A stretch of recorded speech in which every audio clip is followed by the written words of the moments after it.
He inherited a fortune, but his father tried to destroy him. The secret tape changed everything. When my grandfather passed away, the family gathered in the old house for the reading of his will. Everyone expected the fortune to go to my father, the eldest son, but the room fell silent when the lawyer unfolded the document. My grandfather had written something that shocked us all. The bulk of his estate, his businesses, and his mansion were to be left. To me, I was the quiet one, the overlooked grandchild. No one could understand why. Whispers filled the air. My uncles exchanged dark glances. My cousins sneered, and my father's jaw tightened. To them, I was just a broke student with no business in the world of wealth. But grandfather's words were clear. He is the only one I trust to carry on my legacy. At that moment, I realized I wasn't just inheriting money. I was inheriting secrets my family would fight to uncover, even if it meant betraying me. That night, I overheard my aunt on the phone. "It must be a mistake," she hissed. "He was manipulated. That boy doesn't deserve a cent." My heart sank. These were people I had loved my whole life, yet the smell of greed had already poisoned them. The money had turned family into enemies before my very eyes. And worse, I could feel their eyes on me, plotting, waiting for me to stumble. Days later, I visited my grandfather's study. Hidden behind dusty books, I found a locked box with my name carved into the wood. Inside were letters written in his hand. "If you are reading this," one began, "then you must protect what I built." They will not understand. They never did. My hands trembled as I read. He had seen through everyone, even my father, and had chosen me because I was the only one who never asked for anything. When I returned to the dining room, the arguments were louder. My father slammed his fist on the table, demanding to contest the will. My uncles nodded, already speaking of lawyers. And then, my cousin, with a cold smirk, leaned closer to me and whispered, "Enjoy your little victory while it lasts. We'll take it all back." For the first time in my life, I realized I wasn't part of a family anymore. I was their enemy. The next morning, I received an anonymous message slipped under my door. "Leave before it's too late." My stomach knotted. Was it a warning or a threat? I couldn't tell. All I knew was that my family's resentment had turned into something darker, yet I couldn't run. My grandfather trusted me, and I owed it to him to see this through. But deep down, fear was already creeping in. I decided to dig deeper into the estate records. Hidden within the financial ledgers, I discovered something alarming. The businesses weren't just profitable, they were hiding a trail of secret investments. Some were in charities, some in unknown startups, but one caught my eye, a foundation under my name that I had never heard of. My grandfather had set it up years ago, preparing me for something bigger than I could imagine. That night, I confronted my father. "Why didn't you ever tell me about the foundation?" His face turned pale. He looked at me as if I had spoken a forbidden word. "You don't know what you're talking about," he snapped, but I saw the flicker of guilt in his eyes. Whatever this foundation was, he had tried to bury it, and now I understood why all hated me. The money wasn't just money, it was power. As the days passed, the hostility grew. My car tires were slashed, my laptop went missing. One evening I found my room broken, into papers scattered, the letters from my grandfather nearly stolen. Luckily I had hidden the most important ones. My family wasn't just angry, they were desperate enough to ruin me, maybe even worse. I had to be careful. I was living in the same house with people who wished I didn't exist. Then came the family meeting. My father stood at the head of the table, voice shaking with anger. "We will challenge the will in court," he declared. My uncles cheered, my cousin smirked, but I stood tall, clutching the letters close to my chest. "You can take me to court," I said, "but you won't win. Grandfather saw through all of you." For a moment, the room fell silent, and then their rage exploded. My cousin lunged across the table, trying to grab the letters. Chairs toppled, voices screamed, and in the chaos, my aunt fainted. It was madness, pure madness. I slipped out of the room, my heart pounding, clutching the only proof of my grandfather's intentions. That night, I realized something. This wasn't just about inheritance, this was about survival. If I didn't uncover the truth behind the foundation soon, my family would destroy me. The following morning, I met with the lawyer again. He seemed nervous when I mentioned the foundation. "I can't say much," he muttered, "but your grandfather left instructions. He wanted you to open it on your 21st birthday. My blood ran cold. I was only 19. Did that mean I was living in 2 years of danger before I could even claim it? The lawyer slid me an envelope. He said you'd need this sooner than you think. Inside, the envelope was a key, a small, rusted key with a tag, Locker 27. I didn't know where, I didn't know what, but my gut told me it was the missing piece. I couldn't let my family find out.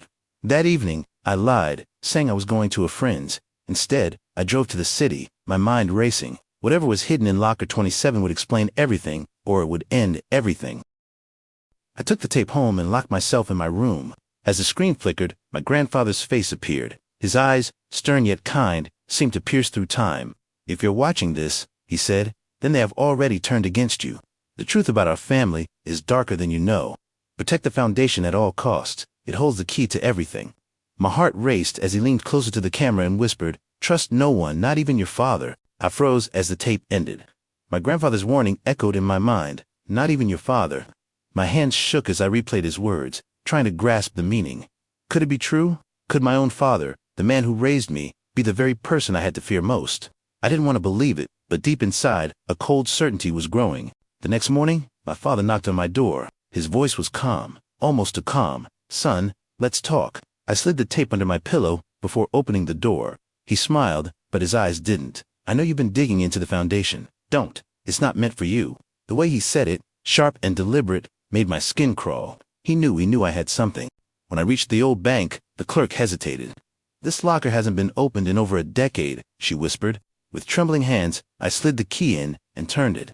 The door creaked open to reveal a stack of documents, a sealed briefcase, and a videotape labeled simply, "For my grandson."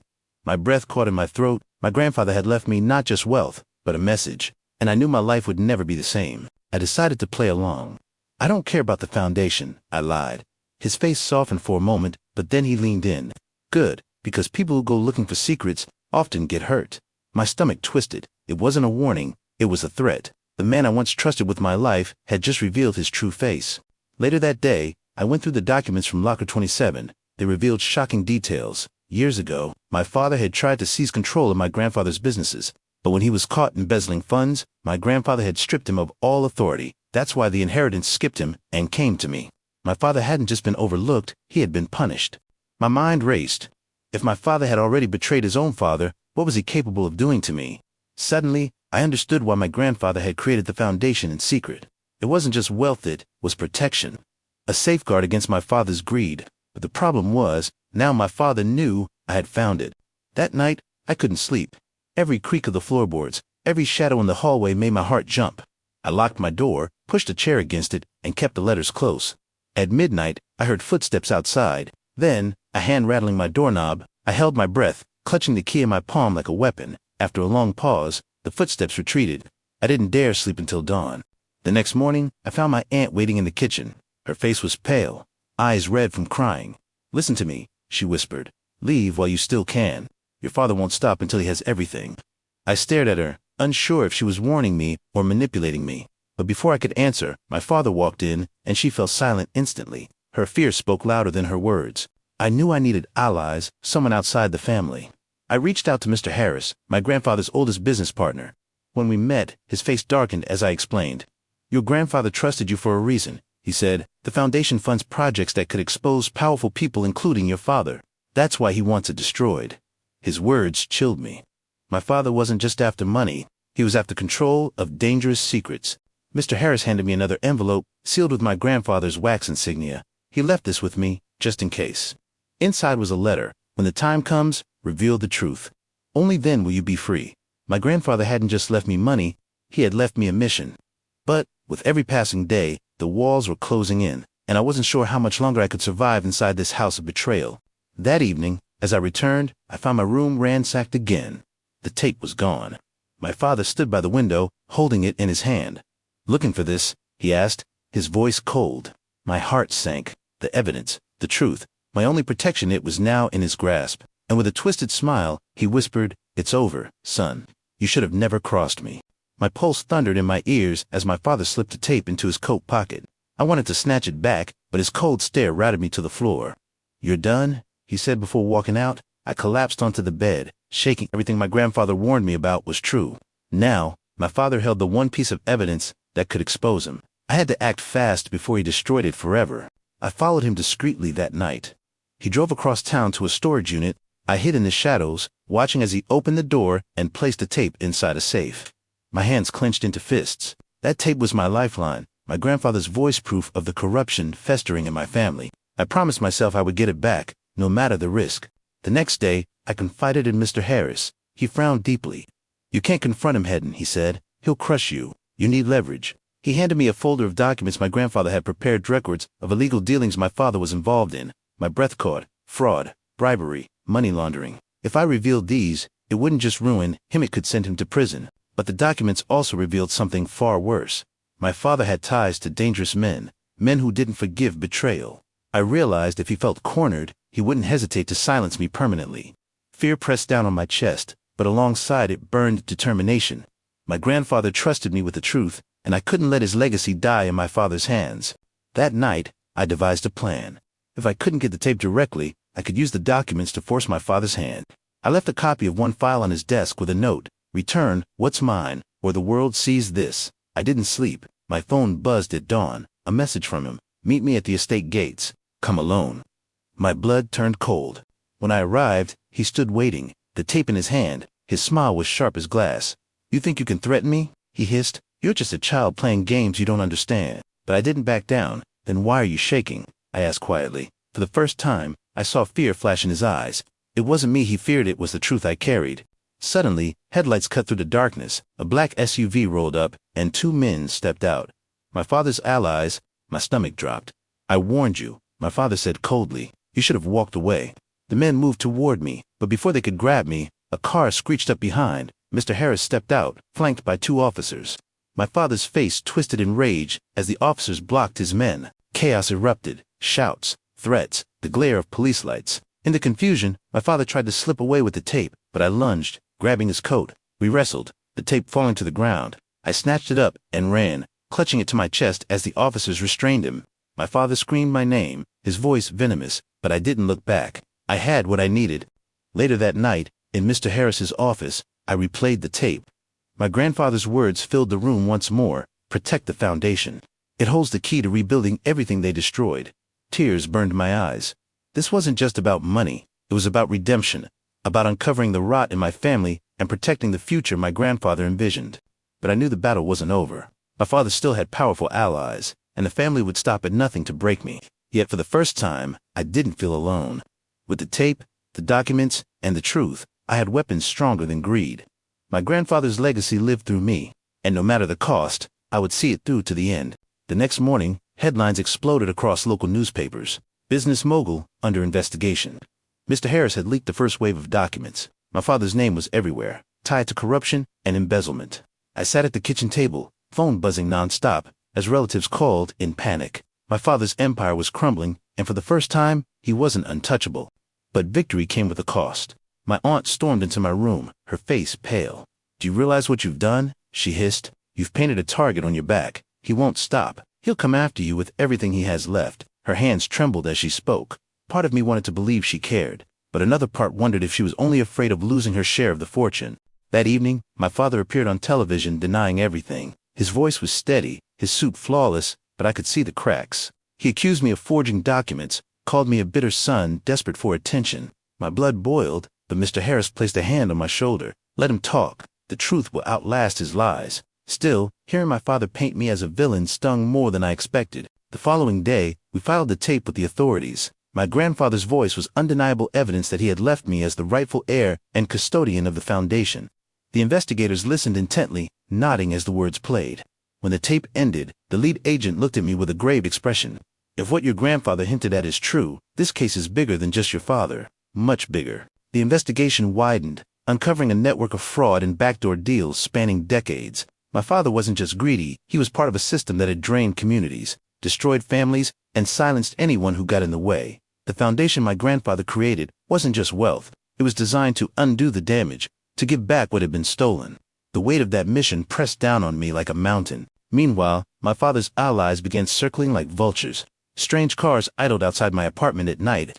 I received anonymous calls filled with threats. Once, I found my door broken open, papers scattered across the floor.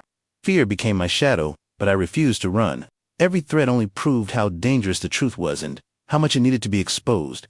Then, one evening, I received a letter slipped under my door. No stamp, no name, inside, a single line. "Meet me where it all began, or more blood will spill." My chest tightened. I knew exactly what it meant, the old mansion, my grandfather's estate. My instinct screamed it was a trap. But something in me also knew this was the confrontation I could no longer avoid.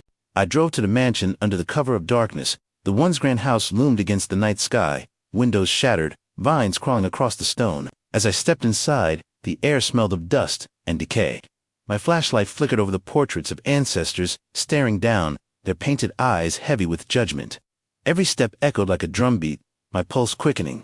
In the grand hall, he stood waiting. My father, his suit was disheveled, tie loose, but his eyes burned with fury. "You've ruined everything," he spat. "Our name, our legacy, destroyed because of you." My hands tightened on the folder of evidence I carried. "No, father," I said, my voice trembling but strong. "You destroyed it yourself. I'm just showing the world who you really are." He laughed bitterly, the sound bouncing off the walls. "Do you think they'll let you walk away after this? You're nothing without me. You'll always be nothing." He stepped closer, shadows cutting across his face. For the first time, though, I saw not power, but desperation. The mighty man I once feared was unraveling before my eyes, and I realized I finally held the power he had stolen from everyone else. Thunder cracked outside as if the heavens themselves judged us. My father circled me, venom in his voice. "You think you're better than me? You'll never survive this world. It will eat you alive." I steadied my breath, lifting the folder of documents. "Maybe it will," I whispered, "but at least I won't be the one doing the eating." His eyes flickered with something between rage and fear. Suddenly, he lunged, trying to snatch the folder. We struggled, papers flying like confetti across the dusty hall. My flashlight clattered to the floor, plunging us into shadows. His hand closed around my throat, squeezing. "You're weak," he growled. Spots danced in my vision, but then something inside me snapped. I shoved him with all my strength, and he stumbled backward, crashing against the staircase. For a moment, silence reigned. He groaned, clutching his side, his face pale. I stood over him, gasping for air. "It's over," I said, voice hoarse but resolute. "The truth is already out there. You can't stop it anymore." His eyes glistened with something almost human fear. Regret, maybe both. "You'll regret this," he whispered. "The family will never forgive you." Before I could reply, police sirens wailed outside. Flashlights pierced through the broken windows. Officers stormed the mansion surrounding us. Mr. Harris entered last, his face grim. "It's done," he said quietly. My father was handcuffed, still muttering threats, still trying to cling to the illusion of power. But as they dragged him away, I saw the truth. The empire he built on lies was finally crumbling.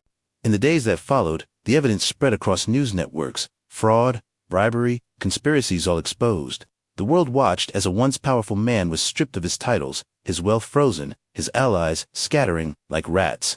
And through it all, one name kept appearing in headlines. Mine, the heir who defied his father, the grandson who honored the legacy of truth. But it wasn't about fame. When I reopened the foundation, I understood my grandfather's vision. It wasn't about money, it was about people.